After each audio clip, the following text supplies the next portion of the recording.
Why hello there. So you're probably looking at the video title and feeling yourself getting righteously indignant, assuming you're a fan of the game. But hold on there, cowboy, there's a story behind this. Because believe it or not, I don't hate GTA 5 as a game. In fact, I think it's a pretty good game. However, to me, Grand Theft Auto 5 is more than simply just a game. It's an entire institution and one that I despise. But let's backtrack a bit before we get ahead of ourselves. I've been a fan of Grand Theft Auto for a very long time, since I was about 11, I want to say. I didn't get a PS2 until 2007. Now, when I first got the PS2, we got a stack of games that were all from fairly trusted brands that my parents recognized from the PS1. Crash Bandicoot, Tomb Raider, Golf. You know, the usual stuff, and I ate that shit up because this was mind-blowing to me. But it was a few months later that my sister brought home a copy of this mysterious game called Grand Theft Auto San Andreas. It was her game, but she told me I could play it when she was at work, and so I did, and it promptly blew my mind. Never before had I experienced anything quite like it. The open freedom, the cerebral plot, the countless activities, the massive open world, and the fact that it was my first M-rated game. It basically ruined games for me because suddenly everything else was boring by comparison. I didn't beat that game until a couple of years later because my saves kept getting soft-locked due to various weird issues, but that's besides the point. San Andreas became my favorite game of all time for a number of years. I'm not sure if I would still rank it that high, but it's not something I put much thought into these days. And then over the next couple of years, as the big game shops were phasing out 6th generation games, I picked up a couple of other Grand Theft Auto games on the cheap. Vice City Stories for $3, GTA 3 for $1, Vice City and Liberty City Stories for $5 a piece. Good stuff. I played all these games thoroughly and absolutely loved them, even making sure to have save points at various points in the game so I could replay my favorite missions. Then when DS games were going on clearance, I bought Chinatown Wars for $20. I later played GTA 4 and episodes from Liberty City. It was just banger after banger after banger. I eventually got around to playing the PS1 games and man, those games do not hold up. And this was around the time that Grand Theft Auto 5 was announced, and oh my god, my hype could not be contained. It was the first time I was in on the hype for a new Grand Theft Auto game since I'd become a fan. I picked up that game on day one, the first time I ever did that. I steamrolled it over a week, and then I went on to play the online mode with my friends for a solid year and a half. Suffice it to say, I was a big fan. My fandom at that point, though, kind of dwindled as I became the gamer equivalent of the nice guy who wonders why girls won't date him, and exclusively started playing platformers for the next several years as a defiant rejection of mainstream gaming, meanwhile wondering why nobody wanted to play these colorful platformers anymore when they were so much better than those stupid realistic games that were being made, which is ironically way more immature than exclusively sticking to mainstream gaming because there's a level of pretentiousness that comes with it. Eventually, I managed to surgically remove my head from my ass and learned that life is all about balance. There's nothing inherently good about niche franchises, and there's nothing inherently bad about mainstream franchises. So with that, I found myself getting back into a lot of the franchises that I had rejected, and specifically Grand Theft Auto. But the only game I'd never really felt any real urge to go back to was Grand Theft Auto 5. I played GTA 3 4 or 5 times, I played Vice City 3 or 4 times, I played San Andreas like 7 or 8 times, etc. But GTA 5 I've only ever played once until this very video. It's one of those games where I had somewhat mixed but also positive feelings coming out of it. But as time went on, I found my opinion souring somewhat, and I generally grew to dislike it. But not necessarily for the game itself, but we'll come back to that. Fundamentally speaking, the game is essentially a pristine experience, filled with incredible amounts of detail top to bottom, which makes sense when you take a look at just how many support studios they had working on this one. The unique gimmick this time around is that you can play as one of 3 separate characters at any given time: Franklin, Trevor, and Michael. Franklin is the textbook definition of a reactive character. If you don't know, a reactive character is basically what it sounds like. A character whose actions in a story is entirely dependent on the things that happen to them, and not any decisions that they themselves make. Basically meaning that they have no personal agency over themselves or the things that happen to them. When a character's actions are dictated by the things happening to them, they tend to lack personality because they're not making decisions on their own free will, so they're not showcasing any decision making, thereby not showcasing any personality, and even by those standards, Franklin is just plainly boring, coming across as incredibly dry, just a generic straight man with no standout character traits. None that I noticed anyway. Other than the fact that he's weirdly trusting and eager to go headfirst into the most ridiculous of illegal activities. But then you have Michael and Trevor, who occupy two opposite ends of the spectrum as far as being totally reprehensible human beings. Michael is a quietly simmering powder keg given to explosive outbursts every now and again, usually against his family. He's also a liar and opportunist, completely disingenuous, and is willing to throw anybody, including his best friends, under the bus at a moment's notice for his own personal gain. Which is demonstrated in no better way than in the alternate ending where you choose to kill Trevor. Michael decides to go along with the whole thing and kill Trevor without a second thought. Trevor, on the other hand, is just a complete raving lunatic. He has a set of morals and ethics that he abides by and feels genuinely betrayed when people don't live up to the standards he holds for himself. But then he kills indiscriminately, takes advantage of people with threats of violence, is prone to fly off the handles at times, and also kidnapped a woman at one point. They juxtaposed his lunacy with a few moments of softness, but it's all for naught when he flies off the handle. Neither Trevor nor Michael have a redemptive arc. Michael reunites with his family, and they all yell at each other in therapy for a few minutes, but that's basically it, and they barely even attempt to redeem Trevor for his actions. I guess they make the woman he kidnaps bring out the softer side of him, but that's also it. So between the three main characters, you have Bland McGee, a self-centered liar, and a complete maniac. Truth be told, I don't like any of these characters. I don't find them well written whatsoever. I mean, yeah, there's hours of cutscenes between the three of them, but I don't find that I'm particularly well disposed to any of them by the end. Compare all three of these characters to Nico Bellic, and it's like comparing dollar store wine to that type of booze that you only see locked up in those fancy cabinets. Nico is a deeply traumatized man as a result of all the horrors of war that he was subjected to in the old country, leading him to come across as cold and cut off, often discussing his misdeeds with almost a philosophical and detached air to them. But his trauma leads him to hold on to those he cares about for dear life, often going out of his way to do right by his cousin Roman to an absolute fault, which gets them both in trouble at times. He's loyal and protective of those he trusts. He's someone who desperately wants to open up, desperately wants things to be better, and desperately wants to escape the criminal world and live a normal life, even as the darkness of his past follows him around like a cloud that he can never truly get away from. Which is just as well because he's fully aware that he basically has to continue committing atrocities because it's the only thing he's good at and the only way he knows how to survive. So he's caught in this vicious cycle, and his yearning for revenge against the person who sold he and his friends out is so strong that he's willing to move heaven and earth to do so, and yet in the end has to come to terms with the fact that neither revenge nor anything else can ever make him feel whole again. And script-wise, he's very believable and a very likable character. He has a sense of humor, and he's well-spoken but not pretentious. That's really only scraping the surface of Nico Bellic as a character. I don't quite know what it was that made things take such a steep dive, but for me it's undeniable. Even the side characters aren't as fun as they used to be. Brucey, Dwayne, Roman, the McCreary family, and so on, all fun and distinct side characters. In 4 alone, I can't think of any major side characters who I didn't like. Then in 5 you have several, like the yoga instructor whose entire gimmick is that he's fixated on anuses, a joke that never stops being funny because it's not funny in the first place. Or the recurring series DJ Laszlo,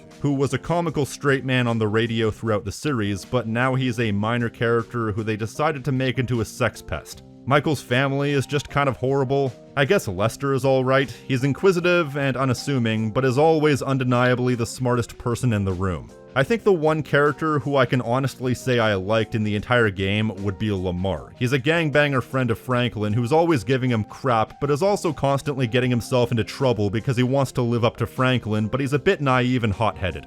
There's a reason why this scene became a meme for so long, other than the fact that it takes place within the first, 2 hours? No, I'm serious. That's a pattern I noticed. Go back and play GTA San Andreas and notice that every single meme takes place within the first 3 hours. So the characters are largely a miss, and the rest of the plot I found to be very aimless. I remember stopping at one point about 20 hours in and thinking to myself, I have no idea where this is all going. You're killing time, handling day-to-day tasks, planning the heists, and so on, I guess.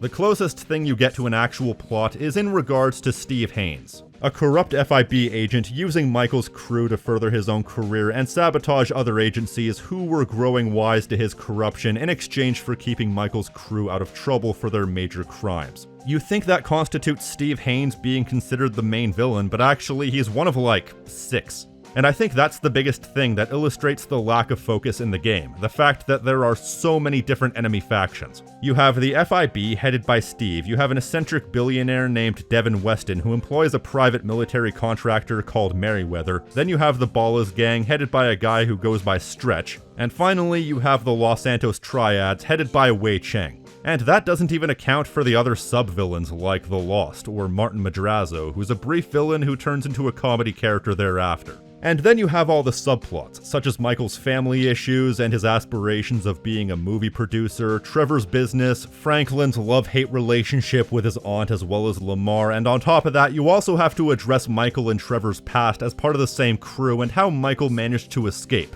effectively screwing over the rest of his gang in the process. Allegedly going into witness protection, but actually that's a complete lie. And once that's all said and done, you have to plan a few heists. There is so much here, to the point that I feel that despite being a very long game, GTA 5 is simply stretched way too thin. I can only remember the Triads appearing once off the top of my head before they kidnapped Michael for being associated with Trevor something like 15 hours later. And that mission had to share space with the liar reveal scene where it's shown exactly how Michael managed to lie his way into a new identity. Then there's the Ballas, who disappear for something like 60 or 70% of the game before randomly reappearing in the last handful of missions. That way they can justify you killing Stretch as part of the final mission. You can argue about which one of these is positioned as the main plot, but I don't think any of them are. Steve Haynes and the FIB want Franklin to take out Trevor, whereas Devin Weston wants Franklin to kill Michael for all the trouble that Michael's caused, and in what is surely positioned as the good ending, you have to take out both Steve and Devin, but you also have to take out the Triads as well as the Ballas, who once again were both barely in the game up to that point. And if these are being given equal billing in the final mission, then clearly there's a lack of focus here. The final mission is the do-or-die final confrontation with the big bad. It's not unheard of for games in the series to have multiple villains. San Andreas, for example, had 2 significant villains, but they were both clearly positioned as the villains from the beginning of the game and the end of the first act, respectively. One of them disappeared for a lot of the game, but that's because he was running an empire in Los Santos while Officer Tenpenny was giving you explicit instructions to stay out of Los Santos. So one villain operated as an upfront villain that's in your face, and the other operated as sort of a Gruntilda level villain where their presence was felt throughout, but you didn't have to confront them at every turn.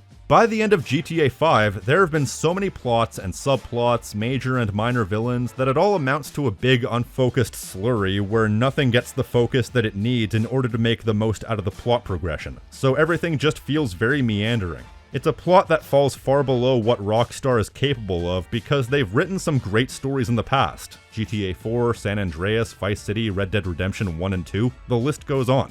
As for the gameplay, well, Rockstar games have always been aces in game design, and I'd say this game holds up pretty well in that regard. Everything is polished, the gameplay engine is crisp and well designed, the shooting feels good, the driving physics are fun, the open world as ever is fun to explore and play around in. But, and this might ruffle some feathers, I think they've done better overall. You see, what it comes down to for me is that GTA 5 does a lot of things okay.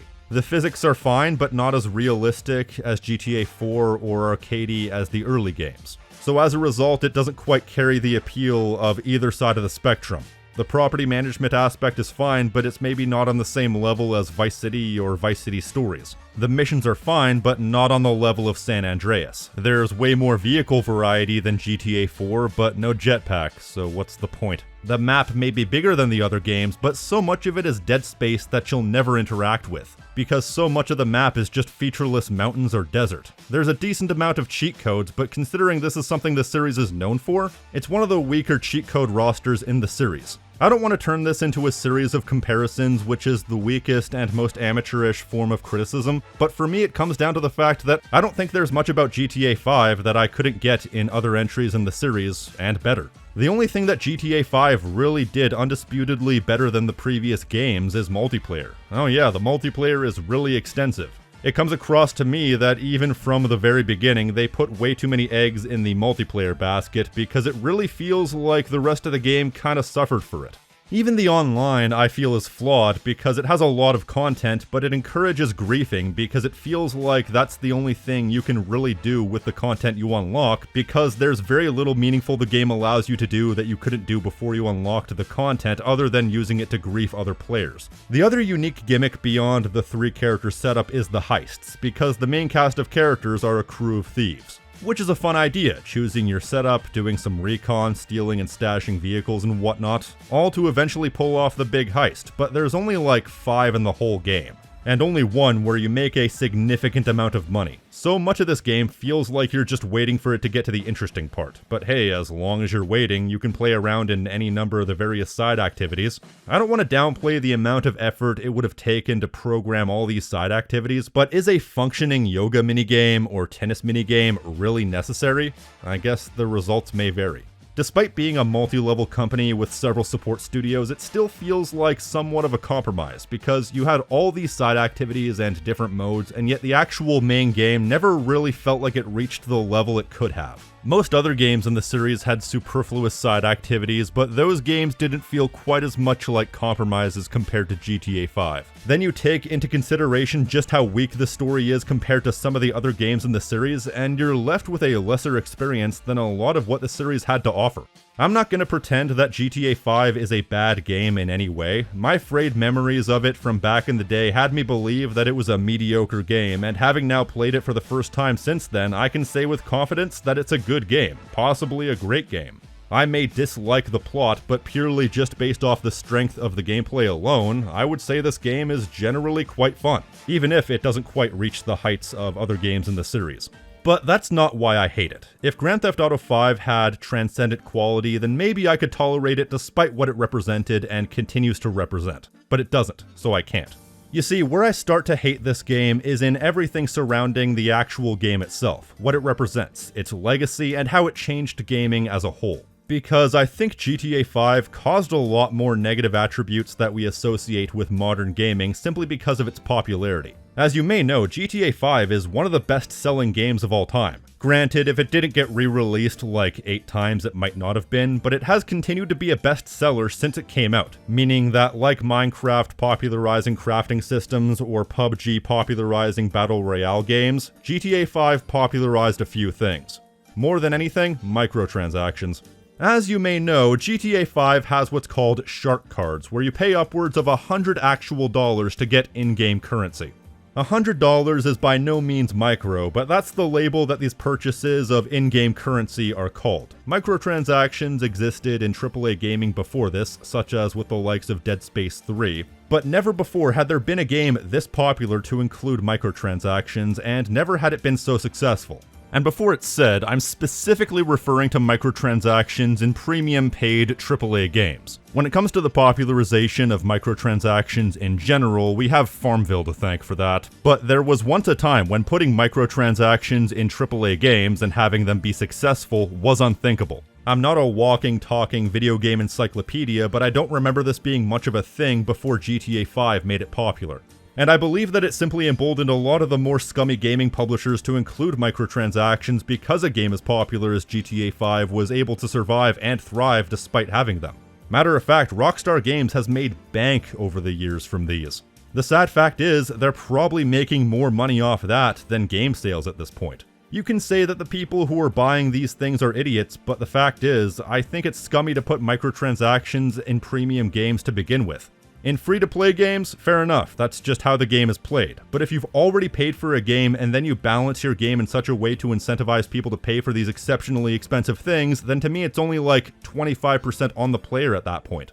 Because it shouldn't be so difficult to achieve what they want to achieve without spending extortionate amounts of money. I guess you can't really blame Rockstar Games themselves for how their game led to popularizing microtransactions. Nobody was holding a gun to the heads of the various publishers and executives at all these different companies to add microtransactions as the result of one successful game. And who knows, if it weren't GTA 5, it probably would have been another game. But regardless, I still blame Rockstar. If you ever want to trace some of the industry's more scummy tactics back to their origin, I believe GTA 5 was the watershed moment. Not the literal introduction, but definitely when it became more accepted. If the shark cards didn't make bank the way they did, maybe things wouldn't have progressed the way they have, and we wouldn't have seen the rise of the live service game that infects the modern industry. We didn't push back then, and now this is where we're left. But I guess who am I to argue with success? And the thing is, GTA 5 has continued to be so successful that it really is the only basket that Rockstar Games has had to put their eggs in.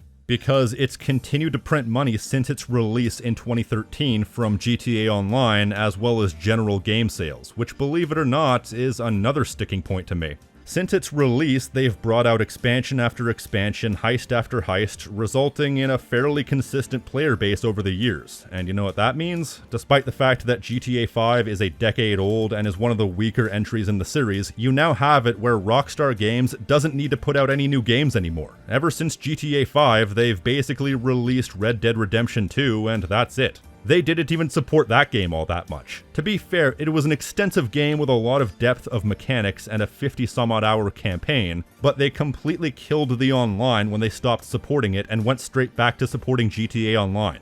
But other than that admittedly great game, what do we have? Well, there's GTA the Trilogy, the Defective Edition, the absolutely butchered remaster of the 6th Gen trilogy, but that wasn't even officially made by Rockstar Games. That was made by Grove Street Games, a company with so little clout they couldn't even get the official Rockstar stamp of approval and be called something like Rockstar Florida or Rockstar Gainesville. Outside of that, nothing. And for those of you who aren't aware, do you know how many different subsidiaries that Rockstar Games has? Literally 8. Outside of Rockstar North, you have Rockstar Leeds, Toronto, India, San Diego, Dundee, Lincoln, London, and New England. All of them, every single one, are relegated to being support teams in one way or another for GTA Online, and the occasional other project they work on. But if you take a look at Rockstar's catalog before GTA 5, they were reliably making at least one new game per year. Some years they were making multiple games, and then as soon as GTA 5 comes out, it becomes a relatively barren wasteland. I mean, I wouldn't really have cared about this half as much had they been making more games. The fact of the matter is, I can criticize several GTA games for far worse flaws than GTA 5 has. Chinatown Wars has a weak plot. I never liked Vic Vance as a character. I thought Liberty City Stories felt very low stakes and inconsequential with nothing to help the game stand out. Even in what might be my favorite game of all time, GTA San Andreas, I think Sweet is one of the most poorly written characters in the history of Rockstar Games. But it didn't matter that much. None of it did, because at the very least, if something didn't work, we knew that it wouldn't be all we were getting for another 10 years. And what irks me about this is that I know Rockstar Games as a conglomerate are one of the best developers out there. Their products are quality. Even their lesser games have a significant amount of production value relative to their time. But who needs to have one or two of their subsidiaries working on a brand new interesting game when you can just have them all working on the same thing for years on end? And that's why I grew to dislike Grand Theft Auto 5. The game itself is what it is, but everything about this game has resulted in a worsening state for Rockstar Games as well as the industry as a whole. Money talks, and as long as they're making money, Rockstar Games won't change, and neither will all the companies they inspired. Well, not unless legislation gets introduced, but that's not going to happen. These companies make too much money. All I want are good, finished games released for reasonable prices, and there are many places to get that. It's just a shame that one of the best developers going today seemingly doesn't care about the quality of their art, or even supporting their art outside of one individual aspect as much as the bottom line. I know that's how you run a business, but there's a balance that Rockstar Games perfected for many years. And it's not like they don't make the type of money where they can't bring out something that's new and interesting every now and again. As much as a man can dream, I'm fully aware that nothing I say will change anything, so I'm just gonna sit here quietly resenting GTA 5 despite the fact that it's a good game in its own right. That's all I've got, so if you like what I do here, please consider liking this video, subscribing, commenting, telling me what you think, and hitting the notification icon so you're always up to date on what I'm doing. And if you want to support the channel financially, donate to my Patreon for unique perks and rewards, such as exclusive content, early access, and Discord benefits, like these fine folks right here.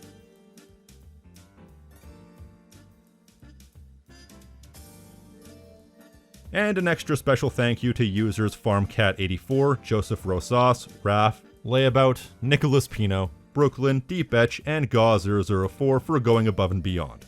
Elsewise than that, I've been the King of Snark Style right here on Tactical Bacon Productions, and I will see you next time. Peace!